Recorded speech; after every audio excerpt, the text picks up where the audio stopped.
Assalomu alaykum kanalimiz kuzatuvchilari. Biz salatini pishiramiz. Bodring bolgar, go'shtni maydalab to'g'rab olamiz. Bu yoqda pentuzan kraxmalini yarim soat qaynoq suvga solib, ustini yopib qo'yamiz. Hamma masala qilib to'g'raymiz. Go'shtimizni kubikcha qilib maydalab to'g'raymiz. Yog' solib qovurib olamiz. Tavamizga yog' solib oldik. To'g'ralgan go'shtlarimizni solamiz.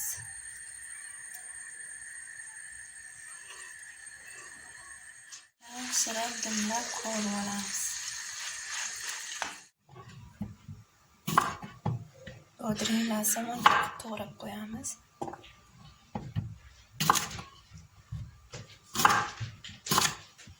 Tekshirib bering.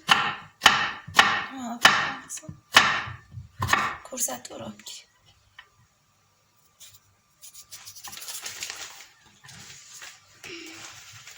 Mana masalani yechdim. Malika yoshi o'zidan 9 marta katta bo'lgan. Bizga qo'ng'iroq qildi. Agar Malika 8 yoshda bo'lsa necha yosh? Bo'lsa necha yoshda bo'ladi? Ko'paytirdim. 8 kari 9. Malika yoshi o'zidan 9 marta katta desa ko'paytiriladi. Bo'lgan buvisiga qo'ng'iroq qildi. Agar Malika 8 yoshda bo'lsa, o'zidan 9 marta katta ekan, demak 9 ga 8 da ko'paytirdingmi? To'ppa-to'g'ri. Pentuzan ichiga narsalar solib aralashtirishdan oldin ham cho'zilib hamda yegan payti noqulay bo'ladi. Shunda bunday kesib qo'yish kerak. Har joydan.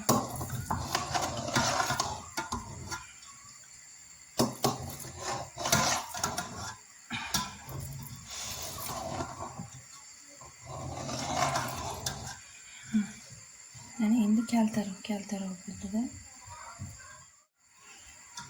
Endi zelin to'g'rab olamiz.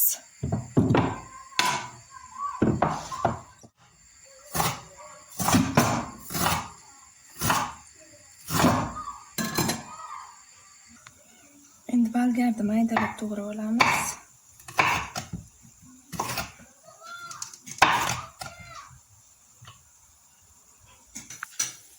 Mana go'sht ustiga bolgar solamiz.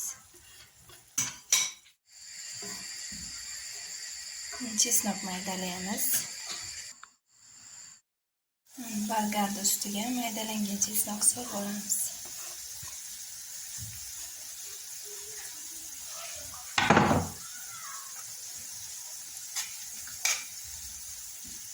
Bir aralashtirib, tagini o'chirib, bo'ldi, salatimizga solamiz. Hammasini salat ustiga ag'daramiz.